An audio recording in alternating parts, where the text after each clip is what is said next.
According to the National Science Foundation, as much as 80% of the jobs in the next 10 years will demand science and math skills.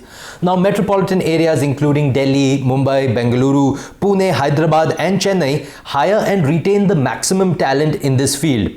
But given the current scenario, career creation through STEM education in India is picking up at a pace faster than previously anticipated. Democratizing critical STEM skills by leveraging technology and tech-driven learning is the need of the hour. Now, in order to inform, make aware and make Indian students realize their true potential through STEM education, Times Network presents India Education Mission. On today's episode, we will look at how STEM education can make students incentivize their skills for getting better jobs. Now, to understand this better, I have a panel of experts with me. Allow me to introduce them. We have Mr. Ujjwal Singh, President and CEO, Infinity Learn, Sri Chaitanya Educational Institutions. We have Mr. Narayanan Ramaswamy, National Leader, Education and Skill Development, KPMG in India. Mr. Pankaj Bansal, co-founder and group CEO, PeopleStrong, Tagged and Wheebox. And finally, we have Akshita Kanumury, lead product marketing at Freshworks. Ma'am, gentlemen, thank you so much for joining me here today. Mr. Singh, I'll start off with you.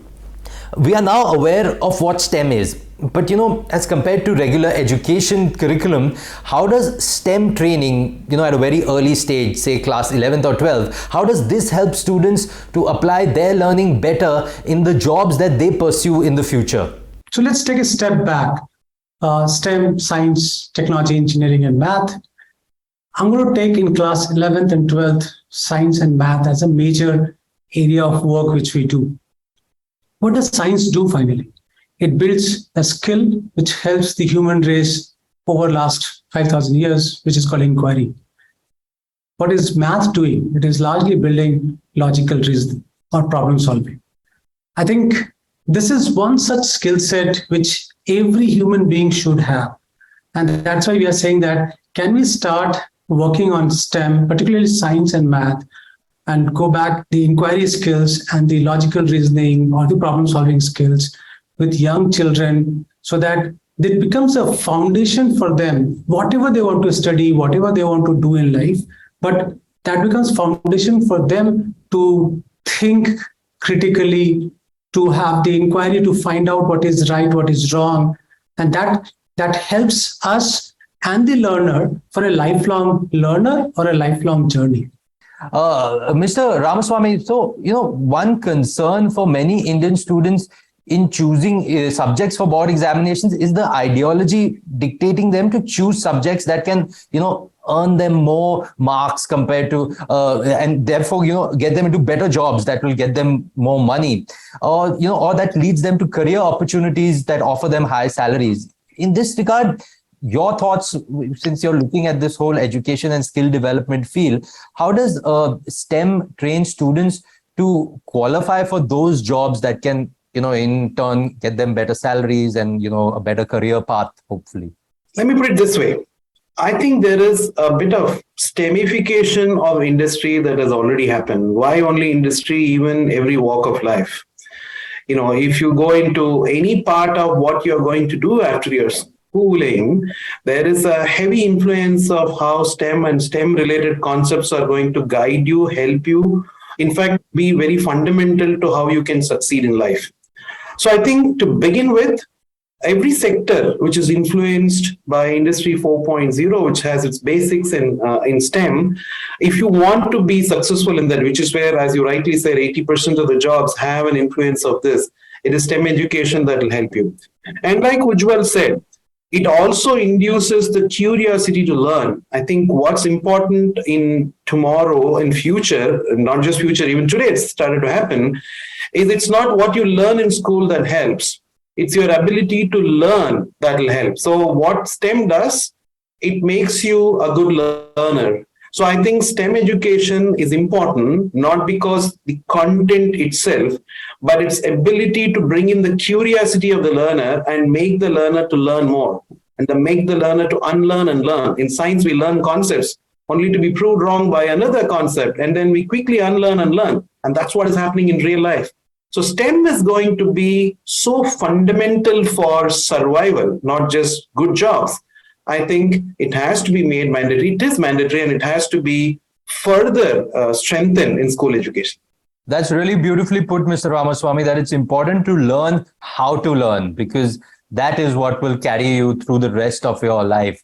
Mr. Bansal, just taking this ahead from your perspective, how are you seeing the impact of STEM on the skills of the people coming into the workforce? So thank you so much. Great to be here. I think the way I look at it, the 2.1 million students that pass out or join from the STEM is still the largest supply in the world. However, out of that, only probably 800,000 people out of that 2.14 million are the people who are doing computer science or IT or maths, right? And out of that 800,000 also, only 35% are ready to really join a particular job. So net, the number that we have in our hand is about 2.8 lakh, right? That's the people who are ready for the jobs that are available in the market. Which are the industries which are hiring? BFSI is hiring. Tech industry is, of course, hiring. Automobile is hiring. Internet industry is hiring. Pharma is hiring.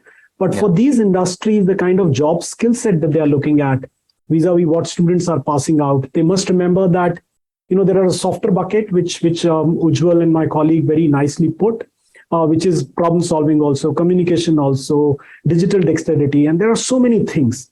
However, on the hard skills or the technical skills that they are called, the so-called data science, instrumentation, software, DevOps, right, are the things which are the basics that industry is expecting, but there is a gap there.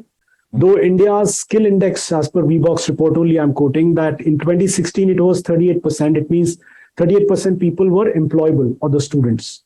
Today in 22, in probably 6 years, this has reached to 46%. So there is a good growth, but still not enough is what I feel. So I think there is a lot to be done, and probably later I'll discuss more on the other allied areas which are concerning us. Absolutely. Yes, Mr. Bansal, we will be coming back to you to get more of your insights on this. But for the time being, I'll just move ahead to Akshita. Akshita, you're holding a very unique place on this panel because you're an alumnus of Sri Chaitanya Educational Institutions. So just describe to us how the STEM training at Infinity Learn and Sri Chaitanya Educational Institutions helped you to nurture your passions and build a successful career for yourself. So I was not really passionate about it. It was more like a method of elimination for me that, okay, I was not liking something, so let me go ahead with something else. But I have to kind of make a mention to Sri Chaitanya, which is backed by Infinity Learn here, that this changed the whole perception for me from being someone who was neutral or didn't have any liking towards a particular subject or stream, right? I turned into one of the best performers for mathematics, almost getting like near perfect scores to perfect scores, to actually loving the subject and kind of seeking interest and passion in reading about it or solving problems and all of that. Today, in my day-to-day life, the only mathematics I use boils down to addition, subtraction, multiplication, and division after all these years. But I think the very important takeaways for me have been definitely, like the panel mentioned, the problem-solving ability. So there's so many challenges that are thrown to us on a day-to-day basis. No 2 days are alike. So what kind of gets us past these challenges is the fact that you break them down into how they can be solved. You kind of develop that approach through this whole course that you go through over the 2 years. So that's a very important life skill, I guess, which can only be cultivated if it is done over and over again. So it may not come naturally to a lot of people, but this is something that can definitely be cultivated. And this has happened with me. It's also the fact that this whole approach or curriculum also gives you a discipline to stick to a particular regime and routine. I think what this program also teaches you is the fact that there's a lot of attention to detail. So any particular area that you have, they make sure that, you kind of solve all levels of difficulty and all of that. You're always prepared. So this particular approach also helps you in life as you take on more challenges. Right. No, very important point. Mr. Singh, I'll take this ahead to you because it happens so often in India where, a child chooses a certain subject because, family pressure or given that, this is how they hope in the future the career will be brighter by doing this subject. But given this, how does STEM education train students in a manner that they are better aware, alert and confident about their strengths and weaknesses in a given subject, in a manner which can make them future ready for choosing a suitable career in India specifically, or abroad as well? At the end of the day, the child or the learner is getting some foundational skills. He is building his career on top of it. Now look at it that when they graduate, even if they have after 12th not taken engineering or medicine, but they have taken any other subject, when they graduate, they finally have to appear for an entrance examination, which could be for management, for law, or for various other profession. And most of them are judging their aptitude skills, their proficiency in speed and accuracy for math. Now, any other profession will value these foundational skills. And that is why you will see most of the people who prepare for engineering, and if they pass engineering, most of them end up doing MBA and so on and so forth, because they can qualify far more aptitude tests at the end of their various phases of their career. And that's why they have the higher chances of getting better jobs in this journey. My earnest request is to see it like a foundational skill, not see it like a subject. It is a skill which we are trying to impart to the learners, which will help them not only today while they are preparing for any entrance examination after 12th grade, but also when they are graduated and they have to exceed in life. Beyond that also, if they want to get into higher studies after that, it generally helps them across. Now, a lot of people can say that why to force students towards science and math? No, I'm not saying we should force students, but I'm saying, if you look at science as an inquiry skill, every child needs that. Whether you study commerce or arts, but you need that. So basic math and science education is very, very critical for doing well in life. If you're not interested, not passionate, no issues. But if you're interested or you can generate interest, then you have a chance of doing better in life.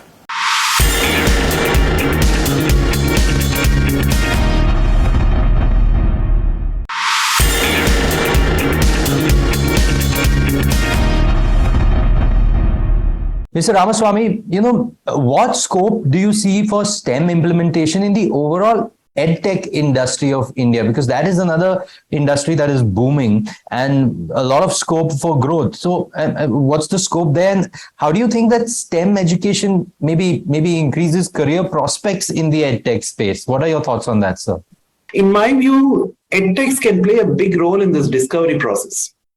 Because in school education, if you really want to feel how STEM is going to impact, you're going to get technology to your assistance, right? It could be an AR, VR, or it could be an AI tool that you're using to explain how a particular concept is going to help. How does the concepts that you learn here translate to what is being manifested in this sector is something where the EdTech players can play a big role. So in my view, if they are going to take up the STEM education to the next level, from concepts to internalizing these things and also making sure that there is an immersive learning of STEM that happens in school, that is a big contribution by the EdTech players.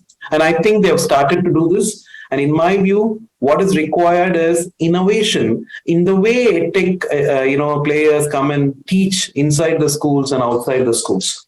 So I guess that is happening, and it is going to decisively change the way STEM education is taught and accepted. It's going to be definitely very exciting times for the way ahead.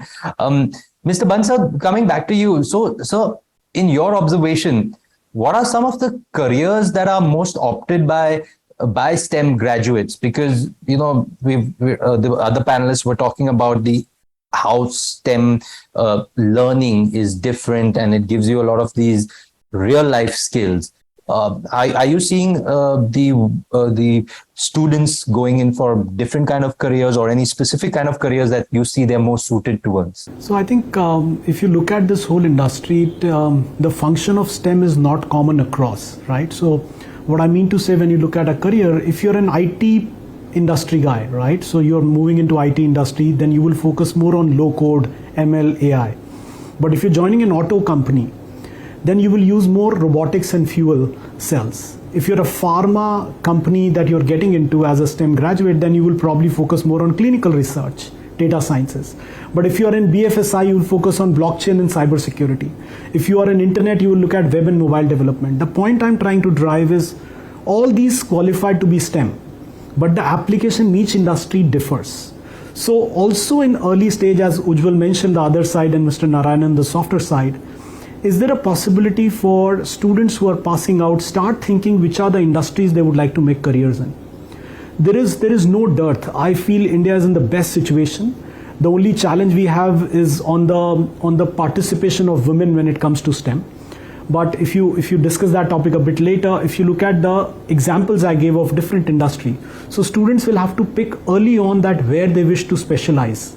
So STEM is not a generic thing. Specialize is the future. So there is a concept, you can become a narrow specialist or a deep generalist. So you figure out what you want to be. But in early stages, you've got to pick one industry and go deep in that. Okay, fantastic. So that's a very important point for our viewers to note on how this should be tackled for better growth for the way ahead.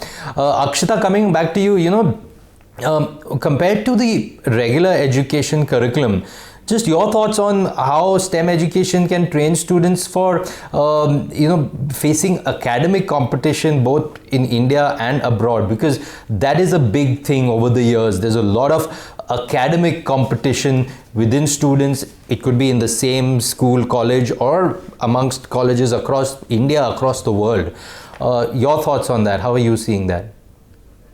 That's where being prepared really helps, because I think STEM from day one coaches you or trains you in a way or acclimatizes you in a way that every single day is like a test or an examination. You don't go into a class thinking, I don't have a test, that's why I'm not going to pay attention to something. You go into the class thinking, I'm going to learn something new and this is going to help me in life. I think this is the approach which is going to be there in the rest of your life as well. So, because there is competition at every point in life, it may or may not be in the form of examination. There are promotions once you start working. There are ratings, appraisals, and all of those things which start taking place of exams. But I think being prepared is what STEM kind of helps you withstand all this competition against. Mr. Singh, just wanting to get just what I asked Akshita about the kind of academic competition, but I wanted you to share some insights about STEM graduates in India. How do they fare academically compared to students trained under the regular curriculum? How EdTech can contribute. Today, the technology coming and attaching itself with education has a huge value. Decades back, pharma industry got a very nice tool called blood reports. They take a drop of blood, maybe a few drops of blood, and they can tell anything and everything about our body. What EdTech is trying to do is to bring a similar thing in education. Through the help of various kinds of testing, we are trying to help the child understand, or the learner understand, the areas of strength and the areas of improvement. And once we know that, okay, these are my areas of improvement, it is far easy to go on a learning path which can actually help, the learner to fast track the whole learning. And that's the critical thing in today's day in education system, to say that we are not learning the whole thing again and again. Can we be far more focused in areas of improvement? And I know what is my area of strength, and I can continue to focus on that a little later as I grow in my learning journey. Coming back, the question which you asked, the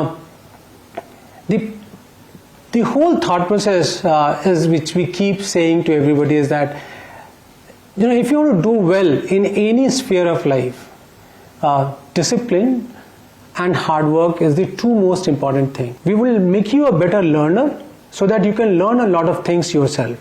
This discipline is all about how to learn.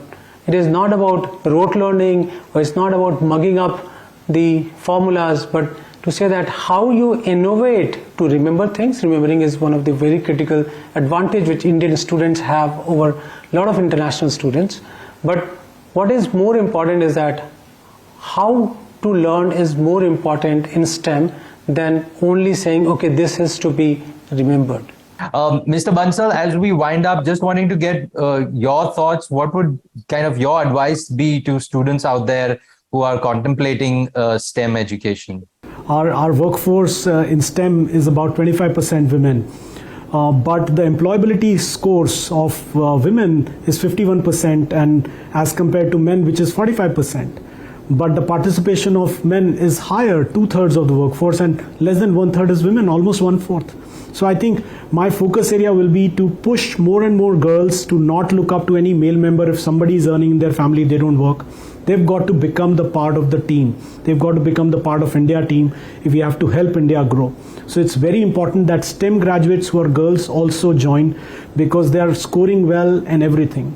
Also, I'm encouraging government to continue to look at Pune, Lucknow, Trivandrum kind of cities which are topping the charts when it comes to STEM education. Or if you look at states, Maharashtra, Uttar Pradesh, Kerala, they are the top states this year. So how do we go about making sure there is a uniformity across the country is what we all have to do. Mr. Singh, how can the STEM Score Challenge help students pursue challenging careers in science?